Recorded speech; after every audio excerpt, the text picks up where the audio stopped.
जहां ये इतिहास है वहीं ये भी है कि बहुजन समाज पार्टी के संस्थापक को अगर लोकसभा में किसी ने पहुंचाया था तो यहीं के मतदाता खड़े हुए इन्होंने लोकसभा में पहुंचाने का काम किया था।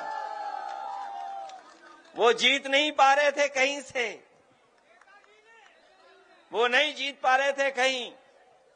वो राजनीतिक परिस्थितियां कैसी थी, हालांकि हमारे पूर्व सांसद आदरणीय राम सिंह साकी जी बैठे हैं, इनके सामने नहीं कहना चाहिए, लेकिन ये बात इतिहास में दर्ज है कि उस समय पर संस्थापक जी को, काशीराम जी को अगर जिताने का काम किसी ने किया था तो नेताजी और समाजवादी लोगों ने लोकसभा में पहुंचाया था।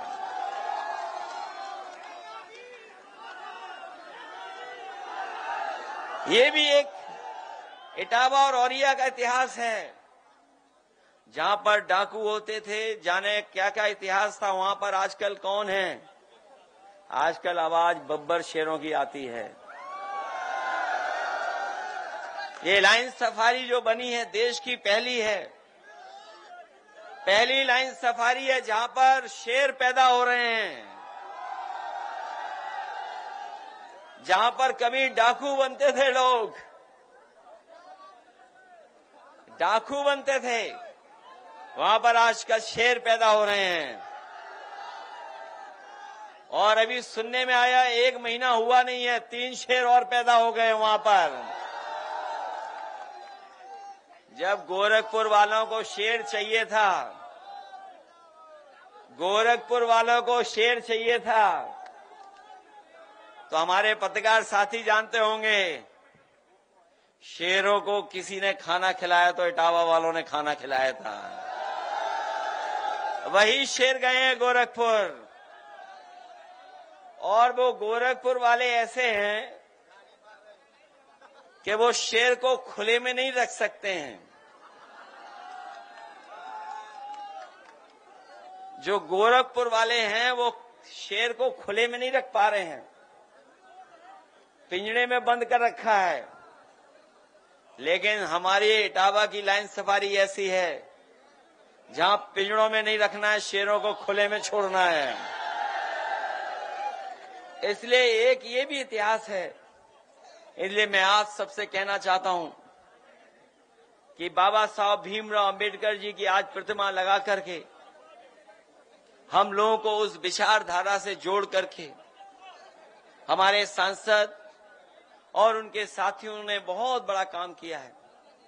क्योंकि बाबा साहब भीमराव अंबेडकर जी का अगर इतिहास पढ़ते होंगे हम और आप, तो उनसे बड़ा स्कॉलर, उनसे बड़ा इकोनॉमिस्ट, उनसे बड़ा सोशल रिफॉर्मर, समाज सुधारक, अर्थशास्त्री और अधिवक्ता और इतना जानकार कोई नहीं रहा। इसीलिए वो संविधान सभा के अध्यक्ष बने। न केवल वो संविधान सभा के अध्यक्ष बने, जिस समय वो बने हैं इसीलिए बनाया गया था कि उनके बनने से सबसे अच्छा हमारा संविधान बनेगा। और उन्हीं का योगदान है कि आज हमें दुनिया का सबसे शानदार संविधान मिला है। वो संविधान इसलिए भी बनाने में कामयाब हुए क्योंकि उन्होंने जीवन भर भेदभाव देखा था, बचपन से लेकर के, और पूरी उम्र उन्होंने भेदभाव देखा। उनके बारे में जिन्होंने पढ़ा होगा वो जानते होंगे कि जब स्कूल की कक्षा में जाते थे उस समय भी उन्हें भेदभाव का सामना करना पड़ता था। अगर तालाब जहां पर जानवर पानी पी सकते थे वहां पर भी पानी अलाउ नहीं था, लेने नहीं जा सकते थे। इतना बड़ा भेदभाव था। और पढ़ाई से लेकर के समाज में और जगह भी उन्हें हर तरह का भेदभाव का सामना करना पड़ा। वो जो हजारों साल पुरानी बुराई जो हमारे समाज में है, याद रखना साथियों, आज भी खत्म नहीं हुई है। और इसलिए खत्म नहीं हुई है क्योंकि बुराई को बढ़ाने वाले लोग आज भी समाज में हैं। हमने आपने देखा कि अगर कोई मंदिर चला गया तो मंदिर में जाने की आपको इजाजत नहीं थी, बहुत सारे मंदिरों में कोई घुस नहीं सकता था, और अगर घुस जाता था तो उसे सजा मिलती थी। न केवल सजा बल्कि दूसरी भावना से भी देखा जाता था। इस तरीके से आदमी को आदमी से इस तरह की घृणा करना दुनिया में कहीं नहीं देखा जाता है, केवल हमारे देश में देखा जाता है। मुझे याद है कि पिछले चुनाव में जब मैं एक मंदिर में गया और मंदिर के दर्शन कर करके जब हम लोग लौटे तो बाद में पता लगा कि भारतीय जनता पार्टी के लोगों ने उसे गंगा जल से मंदिर धुलवाया था मंदिर, जबकि वहां के पंडित जी मना कर रहे थे कि मत धोइए, ये कोई पहली बार नहीं आ रहे हैं। लेकिन भारतीय जनता पार्टी के लोगों ने मंदिर धोया।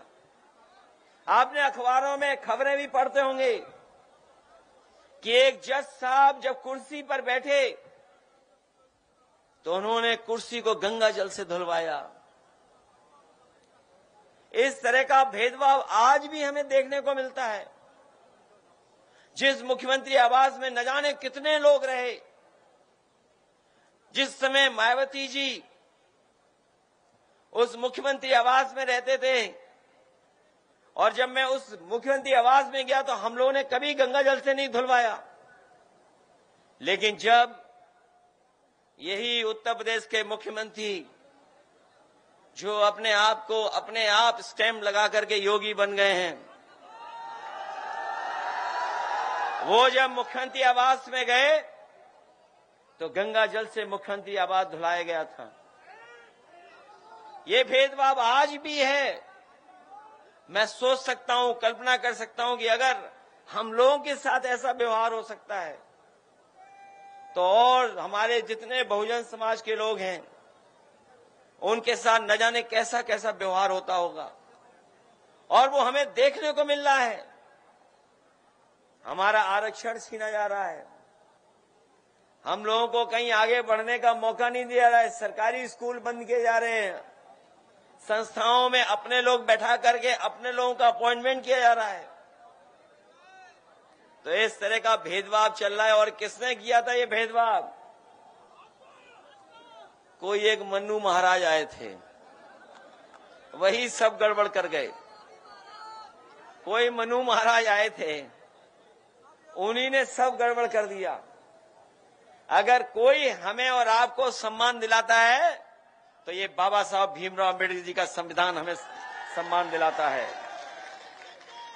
ये हमारे लिए संविधान संजीवनी है।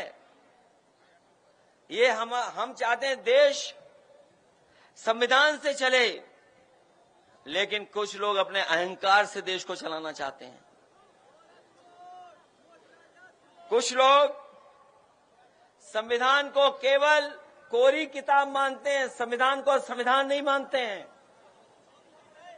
और हम तो कहना चाहते हैं कि जिस तरीके से एक नारा दिया गया है जय जवान जय किसान, तो उसमें एक बात और जोड़ दी जाए, जय जवान जय किसान और जय संविधान। ये संविधान हमारे लिए बुनियाद है, बुनियाद। ये बुनियाद है हमारे लिए जो बाबा साहब भीमराव अम्बेडकर जी ने दिया। ये संविधान हमारे लिए कर्म ग्रंथ है। ये जो लोग अपने मन विधान से चलाना चाहते हैं, मन विधान से चलाना चाहते हैं, उन्हें हम लोग कहना चाहते हैं कि ये देश बाबा साहब भीमराव अम्बेडकर जी के संविधान से चलेगा। उसके लिए हम लोग संकल्प ले रहे हैं। संविधान हमें हक दिलाता है, हक दिलाता है हमें और आपको। संविधान हमें हक दिलाता है। जो लोग हमारा आपका हक मारना चाहते हैं वही लोग संविधान विरोधी हैं। और याद रखना, अगर संविधान कमजोर होगा तो हमारा लोकतंत्र कमजोर होगा, और लोकतंत्र कमजोर होगा तो तानाशाही आएगी। और ये देश को एक तंत्र के लिए, एक तंत्र की तरफ ले जाना चाहते हैं। जो लोग मन विधान से चलना चाहते हैं, वो एक तंत्र की तरफ ले जाना चाहते हैं, तभी वो एक रंगी हैं। वो लोकतंत्र के पक्षधर लोग नहीं हैं। और याद रखना, जब कभी भी हमारे ऊपर कभी संकट आता है तो संविधान ही हमारा रक्षा कवच बनकर के हमारी मदद करता है, और संविधान ही हमारी ढाल है, और संविधान ही हमारी पहचान भी है। संविधान ही हमें सुरक्षा दिलाने का काम करता है, और संविधान ही हमें शक्ति देने का काम करता है। इसलिए संविधान को कोई भी ठेस पहुंचेगी तो हम समाजवादी लोग एक होकर के पीडीए परिवार की ताकत बनाने का काम करेंगे। और याद रखना कि अभी तक तो पीडीए को बचाया संविधान ने, अब हमारे पीडीए परिवार के लोगों की जिम्मेदारी है संविधान बचाने की। ये लोग जो कह रहे हैं कि 80-20 की लड़ाई होने वाली है, जो गणित ही नहीं जानते, 46 में 56 बोलते हैं। उनकी गिनती सुनी आपने 46 में 56 वाली? न केवल 46 में 56 की गिनती, इधर ये जो क्रिकेट लोकप्रिय हुआ है, यहां जितने नौजवान हैं सब क्रिकेट खेलना जानते हैं। ये बैटिंग करना भी जानते हैं, बॉलिंग करना भी जानते हैं। लेकिन बताओ, हमारे मुख्यमंत्री जी को कभी क्रिकेट खेलते हुए देखा है आपने? उनको एक बार हमने भी देखा क्रिकेट खेलते हुए, बॉल 3 बार टप्पा मारी तब भी मार नहीं पाए। और न केवल उन्हें क्रिकेट खेलते हुए हम लोगों ने देखा है, बल्कि हम लोगों ने उन्हें एक टांग पर खड़े होकर के योगा करते हुए देखा है। और कितनी बड़ी बड़ी बातें कर रहे हैं, सोचा कभी आपने? कितनी बड़ी बड़ी बातें कर रहे हैं कि देश को हम और प्रदेश को $1 ट्रिलियन की इकोनॉमी बना देंगे। ये $1 ट्रिलियन जो बोल रहे हैं, वो इसलिए बोल रहे हैं कि गरीब हमारा समझे ही नहीं कि ट्रिलियन क्या होता है। उसे लगता हो कि कोई बड़ी चीज होने जा रही है ट्रिलियन। इसलिए मैं कहना चाहता हूं, ये धोखा दे रहे हैं। और क्या कहते हैं कि अर्थव्यवस्था हमारी और आगे चली जा रही है। बताओ, पूरा देख लो, सड़क के आसपास गांव गेहूं खड़ा हुआ है। बताओ, कहीं कोई कीमत दे पा रहे हैं आज? और याद कीजिए, यही भारतीय जनता पार्टी के लोग हैं जिन्होंने कहा था कि किसानों की हम आय दोगुनी कर देंगे। बताओ, ये गेहूं लेकर के आए हो, क्या आय दोगुनी हो गई तुम्हारी? और आय दोगुने का कौन सा हिसाब किताब लगाएं, ये भारतीय जनता पार्टी के लोग बताते ही नहीं हैं। ये आय दोगुने का हिसाब किताब कौन सा है कि अगर हम खाद लेने जाएं तो बताओ, खाद की बोरी से कितना गायब हो गया उसमें से, और डीएपी की बोरी से,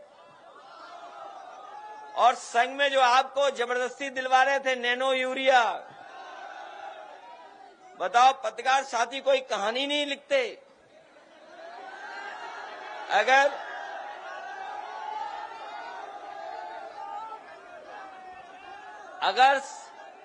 सांड से गाड़ी टकरा जाए, अगर सांड कहीं टकरा जाए तो इनके लिए खबर है, लेकिन नैनो यूरिया किसी काम नहीं आ रही, वो खबर ही नहीं है इनको। बताओ किसान भाइयों, नैनो यूरिया खरीदवा दी आपसे कि नहीं खरीदवाई इन्होंने?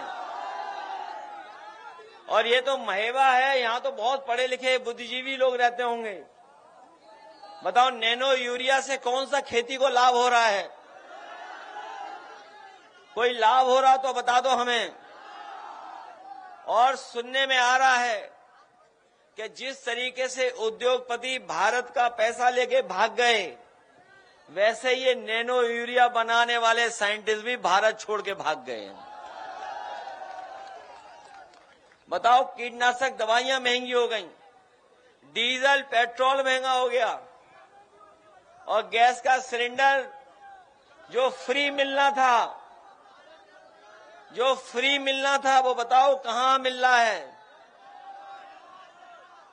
और कहीं फ्री मिल रहा हो तो बताओ, डीजल पेट्रोल महंगा होता चला जा रहा है।